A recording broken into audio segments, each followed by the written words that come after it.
mesdemoiselles et messieurs, bonsoir et bienvenue dans le Grand Talk, l'émission qui n'a pas peur des mots. Après les validations des candidatures à la présidence du Front populaire ivoirien par le comité de contrôle, le président statutaire du parti, M. Pascal Affi N'Guessan, a déposé et obtenu l'annulation de la candidature de Laurent Gbagbo par la justice ivoirienne.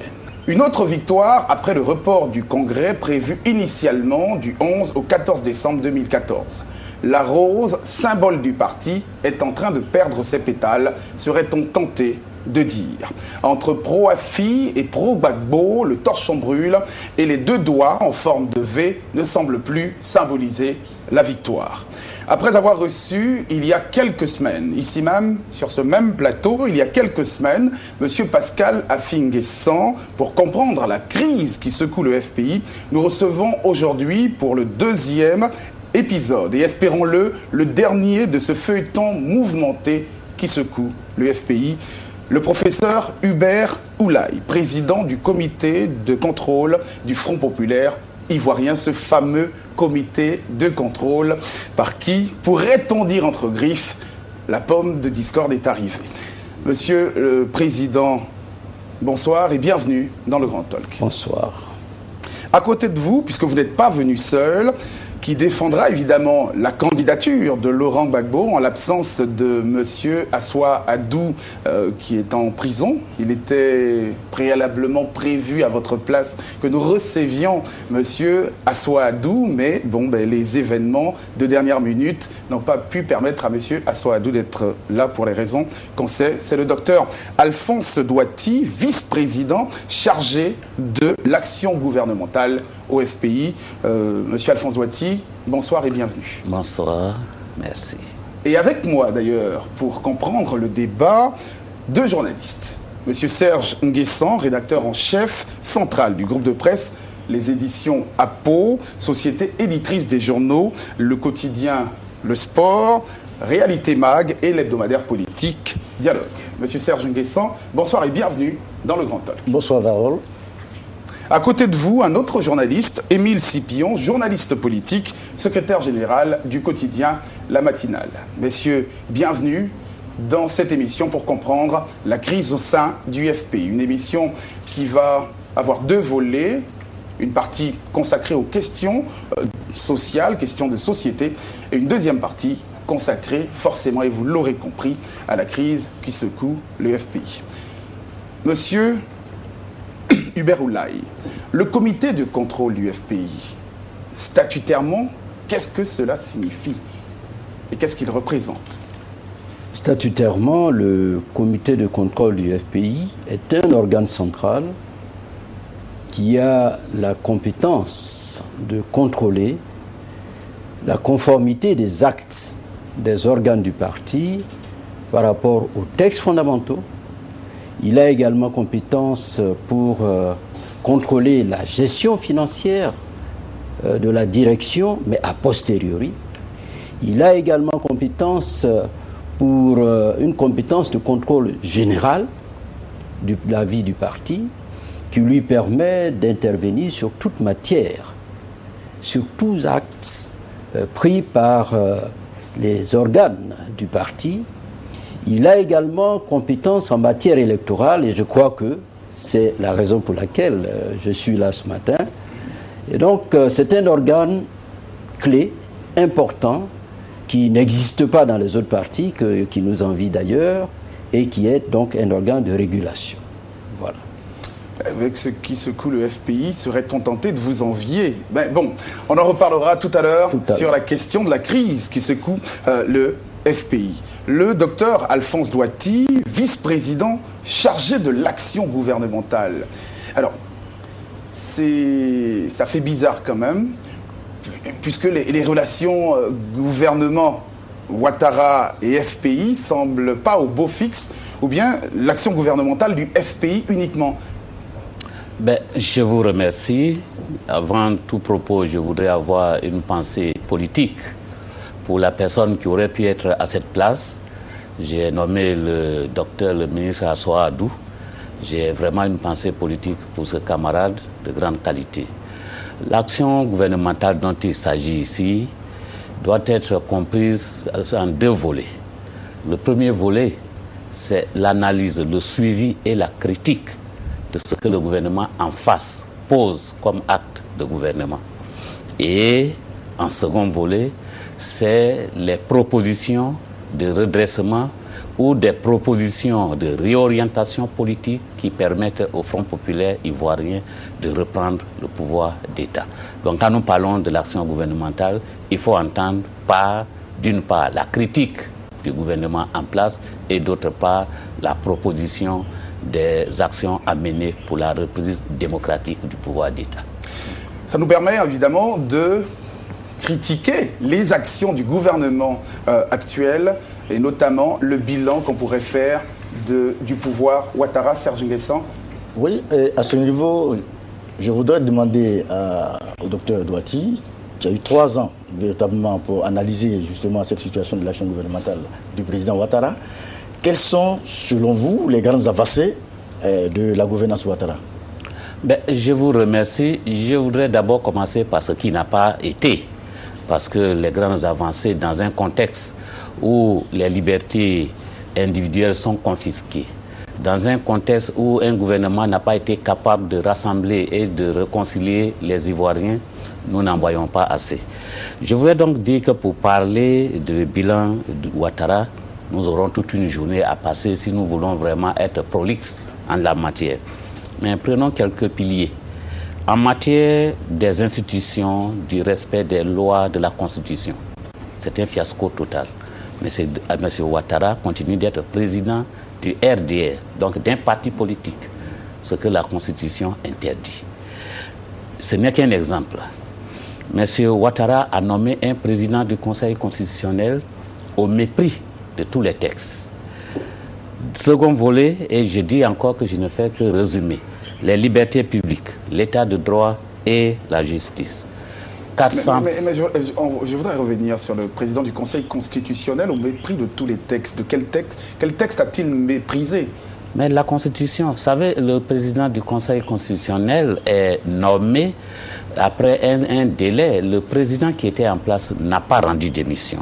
Le président qui était en place, c'était le président Paul Yao André, il n'a pas terminé son mandat. Et donc le président Ouattara l'a remplacé sans aucune forme de procès. Oui, mais docteur, mais on était quand même aussi dans... Il faut tenir compte aussi du contexte dans lequel on se situait. Et je vais dire que quand même, il faut noter qu'il y a des avancées quand même sur le plan politique pour le président Ouattara.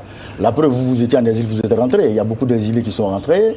Il y a des prisonniers politiques qui sont sortis de prison. Il y a des comptes qui ont été dégelés. Donc je pense que tout ça, au moins, c'est à l'actif du président Ouattara. Mais c'est des choses qui ne devaient justement pas exister. Dans un pays qui se veut démocratique. Mais c'est la guerre, justement. C'est la guerre, justement, qui a abordé cette situation. D'abord, me concernant, je n'étais pas en exil, j'étais effectivement prisonnier. Mais dans un pays de droit, on ne doit pas prendre prétexte du fait que le président qui est venu a mis les gens en prison, a contraint ses compatriotes en exil pour prendre ces éléments-là comme étant un facteur de bonne gouvernance de ce président. C'est ça que nous dénonçons. Mais ce sont des actes qui peuvent amener la bonne gouvernance aussi quand même. Mais il ne fallait justement pas que les gens retournent, que les gens aillent en prison, ni que les gens soient contraints à l'exil. Poser des actes qui sont contraires à la liberté des personnes pour ensuite s'en prévaloir au motif qu'on a bien fait, ce n'est pas un bon acte de gouvernance. Donc, je disais donc que cet état de fait n'est pas bon. Nous avons aujourd'hui près de 400 prisonniers politiques qui sont tous du camp du président Laurent Gbagbo, en tout cas taxés comme tels. Et vous dites qu'il y a eu la guerre, ça veut dire qu'il y a eu 2 partis qui ont fait la guerre. Je suis vraiment étonné que dans le camp de M. Ouattara, tout le monde soit ange et qu'il n'y a que dans le camp de M. Laurent Gbagbo que tout le monde, en tout cas que le maximum de Satan se retrouve. Mais le président Ouattara a affirmé que véritablement tous les camps seront poursuivis. C'est une question de procédure. Vous me posez la question sur le bilan. Moi, j'analyse ce qui est. Et ce qui est aujourd'hui, c'est qu'il y a 400 pro-Gbagbo qui sont donc emprisonnés. Alors, au-delà de la question politique que l'on connaît, Émile Scipion, peut-être une question sur le plan social, sur le bilan social Tout à fait. Le président Ouattara, sur plusieurs tribunes, se réjouit de l'embellie économique et sociale qu'il a fait imprimer quand même à la Côte d'Ivoire depuis qu'il est aux affaires. Qu'est-ce que vous en dites? Mais ce n'est pas la réjouissance de M. Ouattara qui est l'indicateur de ce que le climat social est bien parti. Nous disons que la pauvreté en Côte d'Ivoire a monté de 70% en 3 ans. Nous disons que le prix des denrées a augmenté dans une fourchette de 30 à 45%, que le système social, notamment en matière de santé, est complètement délabré. Et de façon vraiment fortuite dans les quartiers, quand les gens disent Babo Kafissa, en Côte d'Ivoire, ça veut dire Babo vaut mieux. Ça veut dire que Babo vaut mieux par rapport à M. Ouattara. Et ça, c'est la voix du peuple. Mais bon, ce ne sont pas... S'il vous plaît, c'est quand même pas tout le peuple. Hein, donc, je crois que c'est une partie du peuple que... Et ça me réjouit parce qu'on a affaire à 2 ministres, 2 cadres ivoiriens qui ont servi au haut niveau de la République. Alors, si vous comparez cette séquence de temps avec sous votre gouvernance, qu'est-ce que vous en dites? Mais, vous trouvez que c'est mieux ou c'est moins que ce que vous avez fait? C'est nettement en dessous lorsqu'on compare les 2 environnements. M. Laurent Gbagbo est arrivé au pouvoir. Après 1 an et demi, son régime a été attaqué.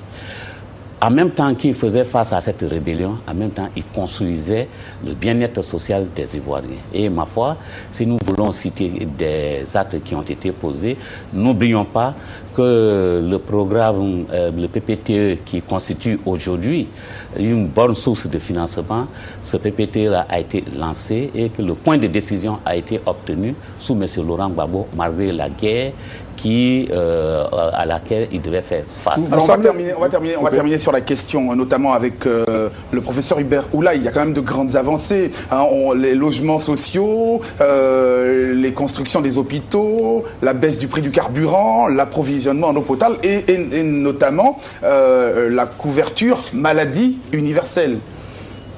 Merci. Je pense que sur ces différents points, mon ami, le ministre Douati, aurait pu continuer. Moi, je suis là que depuis... Mais bon, vous êtes quand même un observateur averti de la scène politique ivoirienne. Vous avez été ministre dans différents gouvernements de ce pays. C'est ça. Alors, je vous donne mon point de vue. La couverture maladie universelle, ça me rappelle la MUR, l'assurance maladie universelle de Laurent Gbagbo. La guerre a empêché que ce projet social d'envergure puisse aboutir. Je me réjouis que cette idée soit reprise, comme beaucoup d'autres chantiers du président Laurent Gbagbo, et que aujourd'hui, alors que cela était décrié hier, eh bien, M. Ouattara s'engage sur des chantiers qui ont été initiés par le président Gbagbo. Et je crois qu'il faut s'en réjouir. Ce que je voudrais dire, moi, par rapport à ce bilan social, j'étais là quand on a inauguré le 3e pont. Et j'ai vu tout l'enthousiasme du gouvernement autour du 3e pont. Écoutez, moi je pense personnellement que chaque gouvernant qui brigue des suffrages du peuple doit pouvoir poser un acte. Or, qu'est-ce qui s'est passé avec le président Laurent Gbagbo? Élu, il n'a pu développer, comme il aurait souhaité, son programme de gouvernement. Et voilà qu'on veut le juger par rapport à M. Ouattara. C'est vous qui faites la comparaison. Non, finalement, c'est vous qui la faites, cette comparaison. Oui, permettez-moi, j'y arrive. Pour dire que chaque gouvernant a la responsabilité de mettre en route le programme pour lequel il a été élu. Pour ma part, je voudrais me rappeler simplement que M. Ouattara a promis construire 5 universités, soit une université par an. Je ne sais pas, je crois qu'on n'en est pas, le compte n'y est pas. On parle d'un pont. Moi, je pense que ce que les Ivoiriens attendent aujourd'hui, c'est plus un pont entre les Ivoiriens qu'un pont entre Marcory et Cocody. Bien sûr, cela soulage les usagers, mais je crois que la nation attend d'être soulagée par un véritable pont établi entre les adversaires tiers. Et c'est cela que nous ne voyons pas. Et c'est cela qui ne permet pas d'ailleurs d'aller plus loin. À quoi cela sert-il de faire la guerre pour pouvoir construire des ponts si ceux qui doivent passer sur ces ponts sont morts? Je crois qu'il y a une réflexion profonde à mener. Bon, on n'est pas tous morts non plus, vous n'avez pas exagéré. Peut-être une dernière question, Serge Nguessan, sur ce sujet, notamment sur les avancées notables que ne reconnaissent pas nos amis du FPI au président Ouattara. Oui, mais moi je voudrais dire que l'administration est une continuité. Parce que une décennie quand même de gouvernance, je pense, à mon humble avis, qu'il y a certains aspects quand même du projet de l'ex-président Laurent Gbagbo qui auraient pu être engagés. Bon, c'est une question de position et de pouvoir. Ils ne reconnaîtront jamais, parce qu'au sorti de leurs propos, ils ne reconnaîtraient jamais que le président Ouattara a fait quelque chose de positif, ne serait-ce qu'une seule fois. Mais je pense que l'honnêteté politique, quand même, pouvez vous amener à reconnaître au moins quelques avancées dans la gouvernance de M. Ouattara. On parlera dans un instant de ces fameux statuts et de ces fameuses candidatures. Avez-vous des nouvelles de M. Assoadou, oui, directeur national de campagne du président Laurent Gbagbo, qui a été arrêté chez lui à son domicile? Oui, M. Assoadou, au moment où nous parlons, malheureusement, écroué à la maison d'arrêt de correction d'Abidjan. La MACA. Sous le chef d'inculpation générique qui est connu en Côte d'Ivoire d'atteinte à la sûreté de l'État. Bon, selon les avocats, il se porte bien, il a le moral. Cela ne nous étonne guère pour ce grand combattant qu'il a toujours été.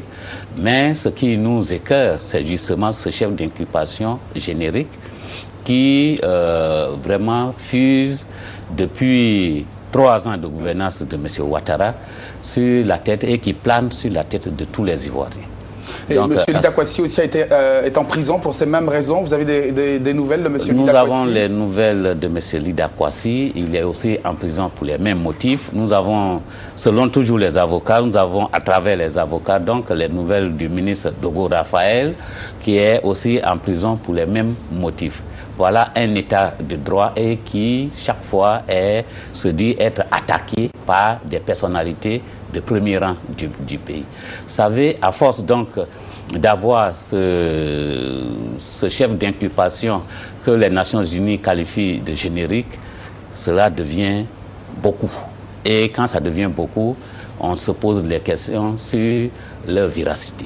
Alors, docteur, récemment dans la presse, vous avez nommément accusé votre président, le président du FPI, d'être à la base de l'arrestation de Assoadou et implicitement celle de Lida Kwasi.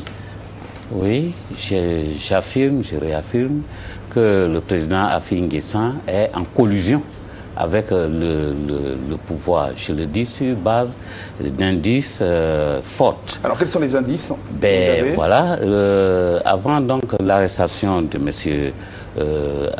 Assoadou, d'abord avant que le congrès ne se tienne, le gouvernement a été le premier à déclarer qu'il espère que l'élection du président du Front populaire se fera conformément aux lois ivoiriennes. M. Affi N'Guessan emboîte le pas et pose plainte contre le comité de contrôle. Ensuite, M. Affi N'Guessan, sur votre plateau ici, dit que dans le FPI, il y a 2 camps. Il y a un camp qu'il appelle le camp des gens qui veulent se venger, le camp des revanchards, et que lui, il dirige un camp qui veut être en de bons termes avec le gouvernement. Alors, que signifie se venger et quelle est la différence entre se venger et l'accusation d'atteinte à la sûreté de l'État? Alors, c'est quand même un peu gros ce que vous dites là. Oui, vous pensiez que vous aviez des preuves plus tangibles que des affirmations que l'on peut à souhait interpréter. Les indices font partie des éléments de preuve. Est-ce que les indices sont des preuves? Pas des preuves. On a arrêté un meneur de raid dans la localité de Grabo, commando benguiste comme on l'appelle, qui dit avoir pris attache, entre autres, avec le monsieur Assoadou. Il est arrêté sur ces faits pour être peut-être des investigations poussées, ont milité à ce qu'il soit déféré à la MACA. Oui, mais vous ne pouvez pas dire si vous me un homme qui le cite et vous voulez qu'on passe par perte et profit. Non, on ne passe pas par perte-profit, mais quand nous parlons de la Côte d'Ivoire, nous parlons aussi de l'histoire de la Côte d'Ivoire. Ce n'est pas la première fois que cela arrive. Quand un président du parti qualifie d'un membre de son équipe des gens qui veulent se venger, et il va même plus loin. Ils disent des gens qui veulent faire la guerre, et que le gouvernement va par police interposée, arrêter un citoyen de la tente de M. Assoadou, accusé d'atteinte à la sûreté de l'État. Vous savez, le rapprochement est très vite. Mais monsieur le ministre Douati, qu'est-ce que vous dites pourquoi ça concerne toujours les mêmes? Akoun, Lida, aujourd'hui Assoa, vous n'êtes pas les seuls au FPI. Pourquoi il y a des cadres qui ne sont pas inquiétés, il y a des cadres qui ne sont pas épinglés? Ah, mais peut-être que c'est ceux-là qui empêchent les gens de tourner en rond. Des gens qui sont vigilants, des gens qui sont attachés à la ligne fondamentale du parti et qui, par conséquent, demandent l'application stricte des textes. Alors, l'application stricte des textes, et c'est ce dont nous allons parler maintenant, et notamment ces questions des candidatures, puisque il y a toujours eu des élections au FPI, mais vous avez peut-être quelque chose à ajouter avant qu'on arrive sur ce sujet? Oui, merci de me permettre d'ajouter un mot concernant le docteur Assoadou, qui, comme moi, est un réfugié. Nous sommes rentrés il y a à peu près un mois. Et lui se retrouve à la MACA, et moi-même, ce week-end, vous avez pu suivre, était supposé, n'est-ce pas, avoir été interpellé par la DST. Je suis là et je m'en réjouis. Je voulais dire juste un mot. Rappeler quelque chose qui est important. Et si vous le permettez, je vais vous parler de l'accord de mai 2014 signé entre le Premier ministre Pascal Affi-N'Guessan et le Premier ministre Jeannot Ahoussou pour le compte du gouvernement et du Front populaire ivoirien. Et qui dit ceci par rapport aux exilés. Le gouvernement a réitéré son appel au retour de tous les exilés et s'est à nouveau engagé à s'impliquer entièrement pour un retour sécurisé des exilés en effectuant des démarches auprès du Haut Commissariat aux réfugiés. Il s'est également engagé à n'entreprendre aucune arrestation. Je continue. S'agissant de ceux qui sont sous le coup de poursuites judiciaires, ils ne seront pas mis aux arrêts à leur retour, conformément aux engagements pris par son Excellence, Monsieur le Président de la République. Sur cette base, le gouvernement a invité le Front populaire ivoirien à lancer un appel pressant à ceux de nos compatriotes encore en exil pour leur retour en Côte d'Ivoire. Voilà un engagement formel pris par le gouvernement. M. Assoadou arrive sur la foi de cet engagement. Et brutalement, on nous dit qu'il est impliqué dans une action d'atteinte à la sécurité de l'État. Je veux bien. La sécurité de l'État est une question délicate, sensible. Okay.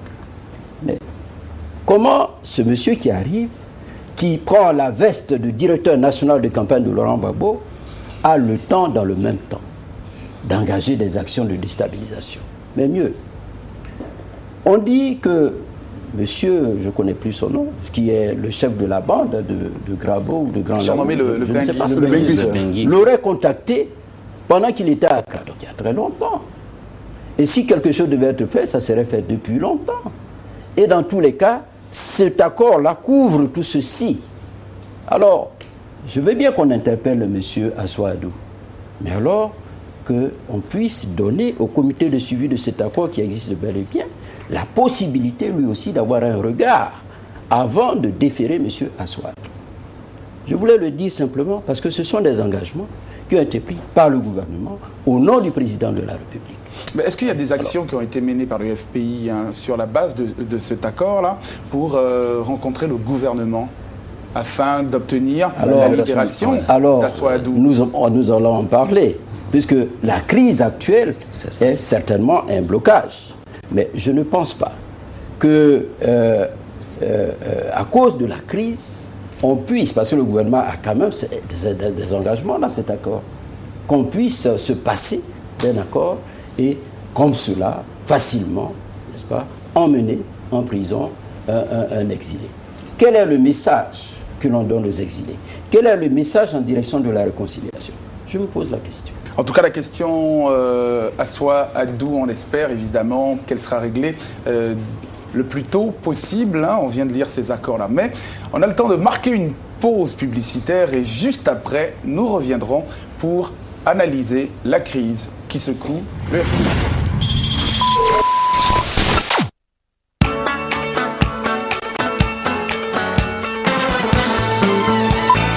Bonsoir. Bonjour, bonsoir, mes chers fidèles du Buzz. Bonsoir. Venez, suivez-nous.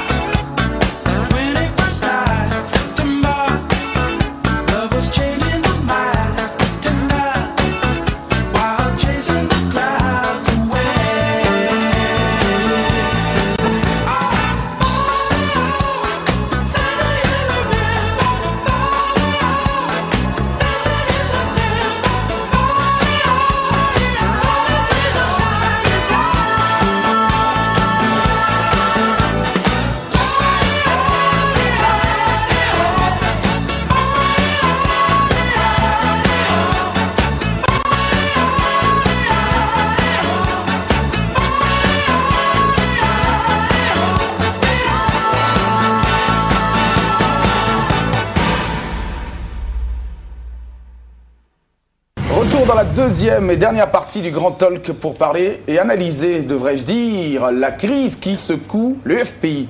À qui profite la crise finalement au FPI? Mais avant, M. Afin-Guessan trouve que M. Gbagbo-Laurent n'a pas fait acte de candidature et que l'incompétence du comité de contrôle dont vous êtes le président l'a obligé à mener l'affaire devant la justice ivoirienne. Le comité de contrôle, en ce qui concerne ces questions d'ordre juridique, n'est pas contrôlé par une instance. Le comité de contrôle contrôle les actes des autres instances, notamment du secrétariat général, mais aucune instance ne contrôle les actes du comité de contrôle. Or, en l'espèce, le comité de contrôle a pris une décision qui est éminemment juridique. Ce n'est pas une décision politique. Il s'agit de savoir si des candidatures qui ont été déposées respectent les critères édictés pour faire acte de candidature. Et étant donné qu'il n'y a pas d'autres instances d'ordre juridictionnel à l'intérieur du parti, la seule juridiction à laquelle il faut faire appel, en vertu de la hiérarchie des normes, parce qu'il faut savoir aussi que le FPI est une organisation de la République, qui est au bas de l'échelle, même si c'est une association, mais au-dessus, il y a l'État. Et donc, lorsque des contractants, donc à l'intérieur d'une organisation, ne s'entendent pas ou n'ont pas les moyens internes de régler un contentieux, c'est tout à fait logique de se référer à l'État. Alors, y a-t-il aucun organe qui contrôle le comité de contrôle déjà? Il n'y a pas à proprement parler d'autres organes ayant une compétence juridictionnelle. Et quand M. Afi dit qu'au-dessus du comité de contrôle, il n'y a pas un autre organe juridictionnel, il a certainement raison. Mais nous sommes dans un parti politique qui a plusieurs moyens de régler des problèmes, y compris juridiques, qui se posent au fonctionnement de ce parti. Alors, permettez-moi de lui rappeler ceci. Le 4 juillet 2014, le président Afin-Guessan prend une décision. Il limoge à tort et contre les textes des membres du secrétariat général. Il nomme 40 autres personnes au secrétariat général. Cela ouvre une crise dont le comité de contrôle a été saisi. Une décision a été rendue par le comité de contrôle qui invalide la décision de M. Pascal Afin-Guessan. Il aurait pu, pourquoi pas, saisir la justice. Il ne l'a pas fait. Il fait état justement d'un comité de médiation qui est intervenu dans la crise, mais il ne dit pas comment la crise s'est achevée. Une décision a été prise. Logiquement, c'est une décision exécutoire. Mais un comité de médiation est intervenu, a fait des propositions. qui sont des propositions politiques. Nous sommes dans un parti politique. Et ces propositions-là ont été adossées à la décision du comité de contrôle pour faire en sorte qu'il n'y ait pas, n'est-ce pas, de contradiction, et ont été finalement acceptées formellement par le comité central. Vous voyez, quand M. Afi dit qu'il n'y a pas au-dessus du comité de contrôle d'organes juridictionnels, mais nous sommes dans un cadre politique, et il aurait pu, sur cette décision qui ne lui convient pas, entre autres raisons, il aurait pu saisir le comité central que de sortir du parti pour saisir le tribunal, posant ainsi un grave précédent. Parce que, je le dis, qu'est-ce qui pourrait se passer demain? Bon, on parlera de la question de demain, mais d'abord, on reviendra sur l'avenir du parti, puisque les questions non, c'est pas l'avenir du parti. Qu'est-ce qui pourrait se passer demain? C'est la suite, c'est la conséquence de l'acte posé, le précédent. Le comité central prend une décision et on verra M. Afi N'Guessan aller saisir la justice. Alors, où se trouve l'autonomie? Où se trouve, j'allais dire, l'indépendance du parti politique qui a ses organes pour prendre des décisions, si le président lui-même est enclin chaque fois qu'il est en but avec la majorité à saisir la justice? Voilà un problème. Sur la question de la candidature de M. Laurent Gbagbo, une question? Oui, la question que je voudrais poser, étant donné que M. Afi n'a plus confiance véritablement au comité de contrôle, et il sent que le comité de contrôle a un parti pris qui est partisan véritablement de l'appel de Mama, c'est-à-dire ceux qui militent pour la candidature de Laurent Gbagbo, il se dirige vers la justice pour avoir une position plus neutre. La justice tranche. Et la justice donne raison à Pascal Afi N'Guessan. Vous, aujourd'hui, vous êtes devant une situation, vous vous soumettez à la juridiction de justice ou vous comptez mener une autre action par rapport à la décision de justice? Permettez-moi de lire les textes, parce que nous sommes là pour éclairer le public. Les textes disent, article 12, qu'à l'occasion des élections au sein du parti, tout militant a le droit de proposer une candidature, de critiquer une candidature, de demander le retrait des candidatures dans un délai de 10 jours à compter de la publication des candidatures. Est-ce qu'Afi N'Guessan a critiqué la candidature de Gbagbo dans un délai de 10 jours, demandé le retrait de la candidature? Absolument. Donc il est forcément dans son droit, puisque le texte le dit. Oui, alors je vais vous dire que le texte ne le dit pas. Que disent les textes? Les textes disent on peut proposer la candidature. Et les textes disent, article 18 du règlement intérieur, alinéa 8, les candidatures sont reçues par le comité de contrôle 45 jours avant la date des élections et publiées dans les fédérations 10 jours avant les élections.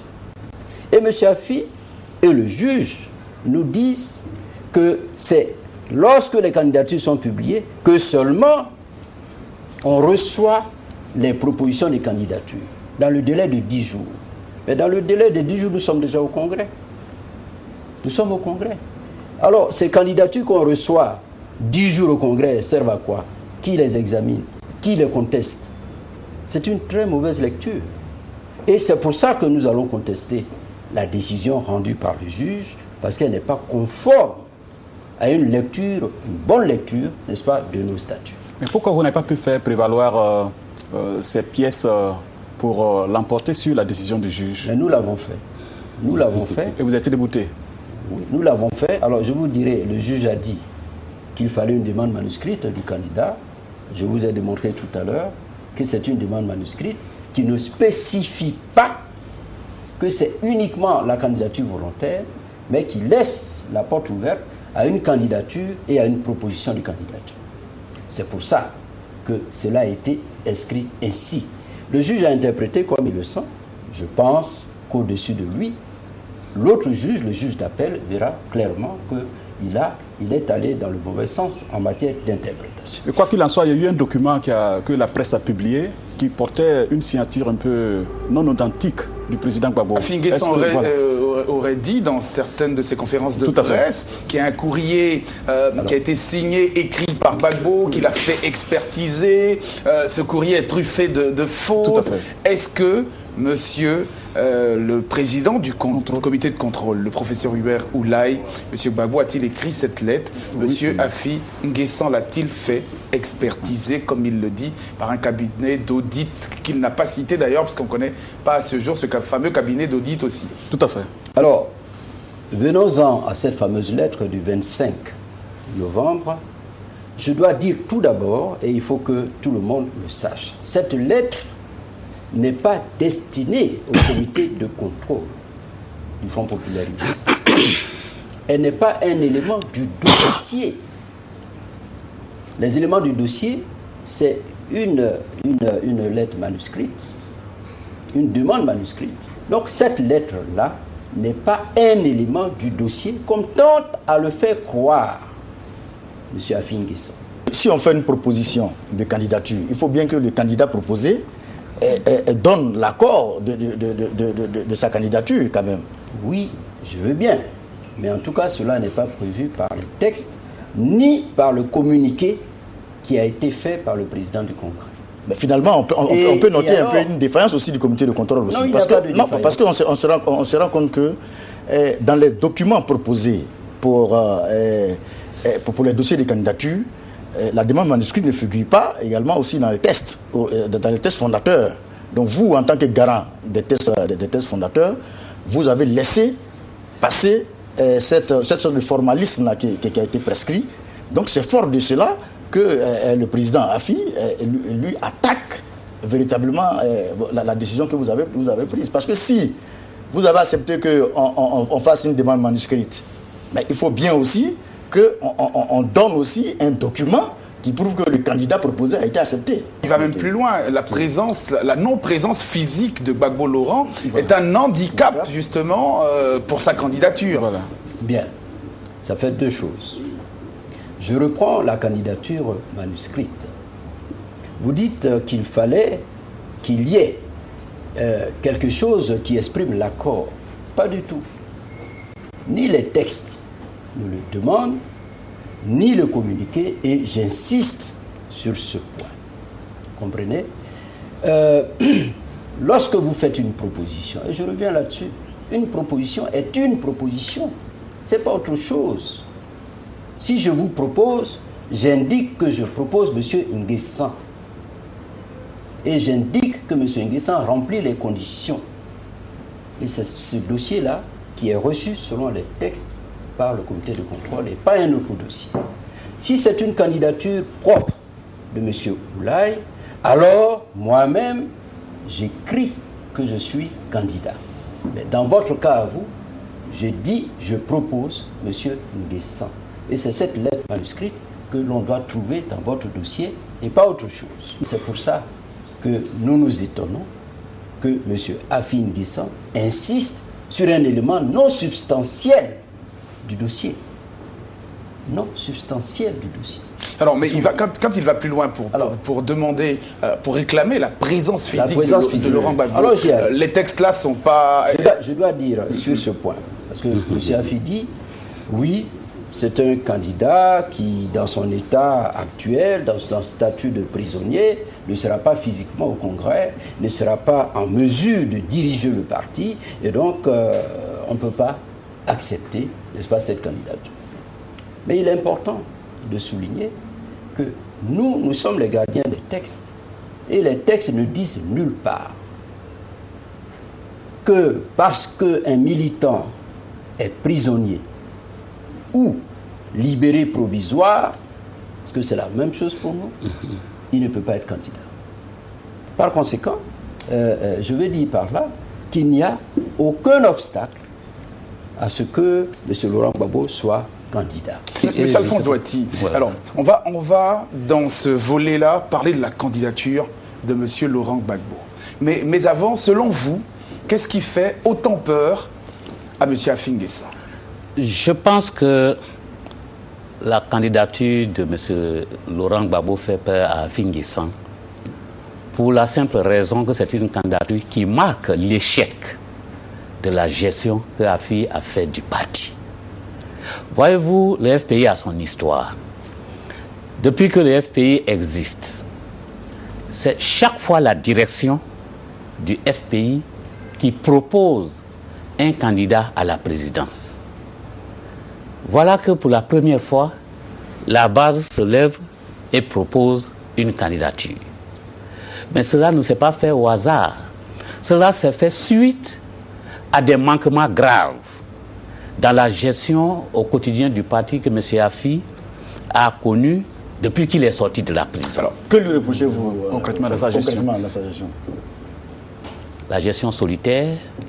Au Front populaire ivoirien, entre deux congrès, seul le comité central prend des décisions. C'est l'organe de décision entre deux congrès. Ce n'est pas le président du parti. M. Affi N'Guessan a pris sur lui d'aller faire inscrire un représentant du Front populaire ivoirien à la commission électorale indépendante sans s'en référer à l'instance de décision qui est le comité central. Ça, c'est le premier fait. Ça, c'est un fait. Deuxième fait, M. Affi N'Guessan a pris sur lui d'aller ouvrir le dialogue, et je reviens là-dessus, sur ce dialogue, avec le gouvernement, là où la majorité du secrétariat exécutif lui demandait que nous puissions obtempérer pour que le gouvernement réalise un certain nombre de faits. De quoi il s'agissait? Il s'agissait que le gouvernement accepte que nous ayons un médiateur dans le dialogue. Parce que chaque fois le FPI et le gouvernement se rencontrent, nous prenons un certain nombre d'engagements communs, dont par exemple le financement, le fait que le FPI devrait avoir accès au financement public des partis politiques. Le gouvernement ne réalisait pas ces faits-là. Et nous avons dit, pour que les engagements pris soient des engagements crédibles, il nous faut désormais un médiateur. Et c'est à partir de ce médiateur que le dialogue devrait s'ouvrir. M. Affi N'Guessan a outrepassé toutes ces règles. Voilà, il a outrepassé toutes ces règles. Malgré tout cela, le comité de contrôle a finalement validé sa candidature. Alors, le choix de Laurent Gbagbo, alors parlons de cette candidature. On ne sait pas, tout le monde se demande, il est en prison, il est à La Haye, il n'est pas jugé, il y a les élections qui approchent. Tout le monde est un peu anxieux, inquiet, justement par le choix de cette candidature. Qu'est-ce qui motive le choix de la candidature de Laurent Gbagbo? Mais avant que vous ne répondiez à cette question sur les motivations du choix de Gbagbo, on va tout de suite voir ce que M. Assoua Adou lui-même pense de cette candidature de Laurent Gbagbo. Camarades, mobilisons-nous pour plébisciter le président Laurent Gbagbo le 14 décembre 2014. Notre choix est indispensable pour obtenir sa libération. Je dis bien, notre choix est indispensable pour obtenir sa libération. On voit M. Assoua Adou qu'il dit « Mobilisons-nous, notre choix va permettre la libération de Laurent Gbagbo ». Alors on se dit, choisir Laurent Gbagbo comme président du FPI pendant qu'il est à La Haye, il n'a pas encore été jugé. Comment ce choix va pouvoir libérer Laurent Gbagbo? D'abord, il s'agit d'un choix politique. Les deux camps, quand Affi parle, il se reconnaît en Gbagbo. Tout à fait. Nous reconnaissons en Gbagbo. Voilà un monsieur, Laurent Gbagbo, qui, bien qu'il soit en prison, fait l'unanimité. Or, la gestion que Affi a imprimée au parti donnait un certain délabrement au parti. Donc, qu'il soit en prison ou pas, M. Laurent Gbagbo apparaît aujourd'hui comme la personne qui va rebâtir la cohésion au sein du parti. Et c'est ce qui a amené la base à dire, comme au niveau de la direction, il n'y a pas d'entente, au moins ce nom-là fait l'entente. Donc, nous allons choisir le président Laurent Gbagbo pour qu'il puisse reconstituer la cohésion et donc l'efficacité du parti. Mais mieux, M. Laurent Gbagbo a créé un instrument politique qui est le Front populaire ivoirien. Cet instrument-là, c'est un instrument de combat politique. C'est un instrument de combat démocratique. Quel que soit le lieu où il se trouve, on peut lui retourner cet instrument pour qu'il l'utilise au mieux, non seulement pour la cohésion de notre existence en tant que parti, mais aussi pour s'appuyer sur son instrument à lui, pour pouvoir mener le combat démocratique qu'il est en train de mener. Car pour nous, il est en mission à la haie. Il est en mission. Ok. Serge Nguessan, sur la question justement d'un Laurent Gbagbo qui est à la haie, qui est le fond baptismal d'un parti et que même en prison va permettre à ce parti d'être aussi fort et cohérent. Bon, moi, ce que je note d'abord, c'est que cette candidature divise plutôt que de réunir, comme l'a dit le docteur. Et je me dis que Afi est dans une logique. Afi doute de la véracité de la candidature de Gbagbo. Afi, lui, propose de participer au jeu politique pour obtenir la libération de Gbagbo Laurent. Et votre tendance dit qu'il faut mettre Gbagbo au centre du débat afin d'obtenir sa libération. Mettre Gbagbo au centre du débat, ça dit qu'il n'y a plus de dialogue avec le gouvernement, parce que vous disiez tout à l'heure que Afi a failli parce qu'il a engagé le dialogue avec le gouvernement. Le Gbagbo ou rien? Est-ce que ça vous sied? Afi a failli parce qu'il a engagé le dialogue sans tenir compte de la condition nécessaire qui était d'avoir un médiateur pour servir un peu de référent, pour servir d'arbitre. Nous n'avons pas dit que nous ne voulons pas de dialogue avec le gouvernement. Et contrairement à ce que M. Afi dit, il était en prison lorsque le dialogue a commencé avec Alassane Ouattara lui-même le 29 septembre 2011. Avec M. Alassane Ouattara depuis 2000 septembre 2011. Donc nous n'avons pas attendu la sortie de M. Afi Nguessan de la prison. Cela a été fait suite à l'appel que le président Laurent Gbagbo a lancé au lendemain de son arrestation. Il a dit la phase militaire est terminée, nous allons engager la phase politique. Mais cette phase politique-là, c'est la direction intérimaire qui l'a enclenchée. Donc le problème n'était pas tant faut-il oui ou non aller au dialogue. Le problème était quelle forme de crédibilité on donne à ce dialogue pour qu'il soit porteur et pour ne pas qu'on revienne toujours sur les acquis. Ça, c'est ce que vous reprochez à Afi Nguessan, vous l'avez dit tout à l'heure. Mais nous, on aimerait comprendre aussi bien l'opinion internationale, comment Laurent Gbagbo, depuis la haie, peut-il rebâtir, peut-il consolider ce parti, l'emmener vers les échéances électorales de 2015 notamment? Mais de la même manière que M. Afi de la prison à Bouna a pu avoir l'autorité nécessaire pour que le Front populaire ivoirien puisse engager les discussions avec le gouvernement, pour que le Front populaire ivoirien puisse poser le problème de lui, Afi Nguessan, sa libération, et puisse poser le problème de la libération. Non, mais vous ne répondez pas, M. Douati. Oui, non, mais j'en viens. Vous ne répondez pas à la question. On sait ce que vous reprochez à M. Afi Nguessan. Oui, il est de l'autorité publique. Mais j'en viens. Afi Nguessan a transgressé, justement, toutes les lois du parti, mais... Comment? Expliquez-nous, expliquez à l'opinion internationale. C'est pour vous dire que nous avons une jurisprudence dans la gestion du Front populaire ivoirien qui fait que quand le président, fut-il élu, est absent ou est emprisonné, cette jurisprudence-là nous permet de gérer efficacement le Front populaire ivoirien. Ça a été vrai hier pour M. Afi Nguessan. Je ne vois pas pourquoi ça ne le serait pas pour Laurent Gbagbo aujourd'hui. Je veux bien comprendre. Gbagbo, président du FPI. OK? Gbagbo, actuellement en instance de procès à la CPI. Gbagbo, président du FPI, il devient automatiquement responsable direct des actes posé par le FPI sur le terrain. Aujourd'hui, on sait que la procureure Bensouda utilise très souvent, à tort ou à raison, quelques actes de vandalisme sur le terrain au niveau politique, ou bien d'arrêt du processus politique, pour empêcher ou bien corser justement ces accusations contre le président Laurent Gbagbo. Dans un tel contexte, je me dis que nous sommes dans une année électorale, le FPI aura forcément des actes à poser, je pense plutôt que ça peut fragiliser la position de Laurent Gbagbo plutôt que d'accélérer sa libération. Alors, comme c'est une question de droit, on va laisser le professeur Hubert Oulaye se prononcer sur le sujet, notamment en quoi ça peut aider la libération de Laurent Gbagbo, et puis est-ce que cette position tranchée ne fragilise pas notamment le procès contre Laurent Gbagbo?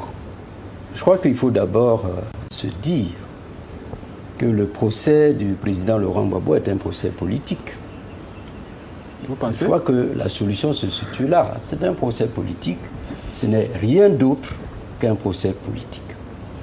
Et s'agissant d'un procès politique, de par la nature même des faits, le président Laurent Gbagbo se trouve à La Haye, non pas parce qu'il a tiré sur un individu, mais parce qu'il était président de la République au moment des faits.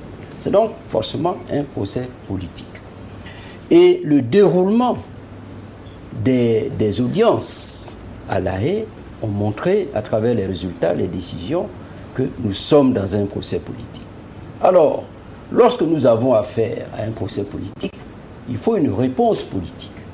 Et pour moi, la candidature du président Laurent Gbagbo, présentée par les fédéraux pour régler des problèmes internes, a plutôt une dimension symbolique et politique. Il s'agit de montrer à la cour, à Bensouda, aux juges, que la personne qu'il tente de faire passer pour un criminel n'en est pas un. Voilà quelqu'un qu'on passe pour un criminel et qui est adulé par presque la moitié, n'est-ce pas, de la population d'un pays. Comprenez? Il y a des doutes que les juges auront à ce moment-là et diront, bon, mais au fait, voyons un peu plus loin que les simples accusations de criminalité dont tout le monde sait qu'elles ne tiennent pas. Non, mais donc, monsieur Hubert Oulaye, quand on vous entend parler comme ça, on est un peu choqué de savoir que vous êtes quand même le président du comité de contrôle, de là à défendre la candidature de Laurent Gbagbo à ce point, de présenter ce procès, ou du moins la candidature de Laurent Gbagbo comme une réponse politique à ce procès que vous qualifiez de politique. On est un peu choqué, on se dit, vous êtes quand même l'instance la plus impartiale du parti, vous devriez autant défendre la candidature. Alors, comment jugez-vous la candidature de Afin Guessant? Est-elle aussi une réponse politique au procès politique de Laurent Gbagbo? Alors, je vous dirais oui. Je vais vous dire pourquoi. En 2012, au niveau du Front populaire ivoirien, l'idée d'un congrès a circulé. Pendant ce temps, M. Afin Guessant était en prison à Bouna. Eh bien, la position adoptée par la majorité des militants a été que tant que Afin Guessant est en prison à Bouna, nous attendons. Tant qu'une décision de justice définitive n'est pas intervenue pour le condamner, nous attendrons. Pourquoi? Parce que pour nous, un congrès qui met en place une autre direction, donc qui déshabille M. Afin Guessant de son poste de président du parti, le livre tout simplement à la justice. Il est mieux que ce soit Afin Guessant, président du parti, qui soit en prison, que Afin Guessant, simple militant. Et ça n'a pas tardé. Afin Guessant est sorti de prison parce qu'il est président du Front populaire ivoirien. Et c'est la même démarche que nous adopterons, je pense, pour le président Laurent Gbagbo. Alors vous dites, je suis président du comité de contrôle, c'est vrai, mais je suis militant du Front populaire ivoirien. J'écoute les uns et les autres. Et la décision que je prends n'est pas une décision politique. C'est une décision au regard des tests, je vous l'ai dit tout à l'heure. Nous regardons les dossiers. Si les dossiers sont conformes, nous les acceptons. Autant nous avons accepté celle de M. Afin Guessant, autant nous avons accepté celle du président Laurent Gbagbo, parce que ça ne viole pas nos textes. On pourrait terminer sur une note d'espoir. Est-ce que finalement, cette crise ne profite pas au FPI quand on sait que vous êtes le garant de ces statuts-là, de ces textes-là? Est-ce que ça ne va pas donner l'occasion de faire un toilettage des textes de FPI pour ne pas se retrouver demain dans de tels cas qui n'avaient pas été prévus au départ? Absolument, vous avez raison. Vous savez, ce sont les crises qui permettent de parfaire, de peaufiner les lois. Tout à fait. Et je peux vous dire qu'en réfléchissant à cette crise, nous avons déjà fait un certain nombre de propositions qui devaient être examinées au Congrès, en tant que comité de contrôle. Par exemple, le pouvoir de nomination du président hors Congrès a besoin d'être bien encadré. Parce que c'est à cause de cela que nous avons eu la décision du 4 juillet. Nous avons besoin de séparer le comité central du Front populaire ivoirien du secrétariat général qui est dirigé par le président du parti. Nous n'en serions plus à ce problème. Nous avons besoin d'avoir aujourd'hui la possibilité pour les autres organes statutaires de procéder à une convocation du comité central sans passer par le président du parti et le secrétariat général. Nous n'avons pas, au niveau des statuts du Front populaire ivoirien, des dispositions qui régissent les crises. Nous avons traversé une crise depuis 2002. Nous devons réfléchir pour qu'il y ait des dispositions de crise qui nous permettent de fonctionner. Nous n'avons pas également des dispositions qui parlent de déchéance. Parce qu'aujourd'hui, nous sommes confrontés à une situation, et si la possibilité d'engager une procédure de déchéance est prévue, je crois que cela peut donner à réfléchir aux hauts responsables du Front populaire ivoirien dorénavant. Voilà donc ce que je peux dire, et j'espère que nous pourrons aller, n'est-ce pas, dans cette direction. Pendant longtemps, on avait pensé que la crise du FPI profitait au pouvoir en place. Mais au terme de cet échange, on se rend compte finalement que la crise au FPI profite au Front populaire ivoirien. Ils étaient avec moi pour mener le débat. Le journaliste Serge Guessant. Serge, merci d'être venu. Merci à toi aussi également. Et puis je voudrais remercier ces deux grandes personnalités du FPI et de la Côte d'Ivoire. Et j'espère que ces échanges auront permis aux uns et aux autres d'ajouter un grain au long chapelet d'incompréhension qui aujourd'hui secoue la maison FPI. Voilà, Émile Sipillon, merci d'avoir contribué au débat. C'était pour moi un plaisir de me retrouver en face d'éminentes personnalités qui ont servi au haut niveau l'État ivoirien. Merci. Le président du comité du contrôle du FPI, le professeur Hubert Oulaye, qui donnera son dernier mot tout à l'heure, mais aussi remercier le professeur Alphonse Douati qui a remplacé au pied levé le docteur Assoua Adou, qui aurait dû être là, mais bon, nous comprenons les raisons de son absence. Merci en tout cas d'avoir accepté cette invitation au pied levé. Merci bien, merci. Je voudrais simplement au terme de cette émission dire que comme toute crise, celle-ci est une crise de clarification idéologique et politique. Le FPI grandira de cette crise en se repositionnant et en repositionnant l'ensemble de ses militants qui déjà sont en train de donner l'orientation de légitimation de la position qu'il faut au parti. Merci beaucoup de nous avoir invités. Merci, Monsieur le ministre. Le professeur Hubert Oulaye, président du comité de contrôle du FPI, dernier mot. Non, moi je voudrais simplement dire que je vous remercie de nous avoir donné la parole pour clarifier un certain nombre de points qui paraissent ambigus dans ce dossier. Et j'espère que cela a permis aux uns et aux autres de comprendre mieux notre décision, de comprendre mieux la procédure qui est en cours et d'apprécier également un peu mieux la crise au sein du FPI qui passera comme toutes les autres crises. Merci. Voilà, en tout cas, avec l'espoir d'avoir éclairé l'opinion sur la crise au Front populaire ivoirien, je souhaite de passer une excellente fin de semaine. On se retrouve la semaine prochaine pour un autre numéro du Grand Talk, l'émission qui n'a pas peur des mots.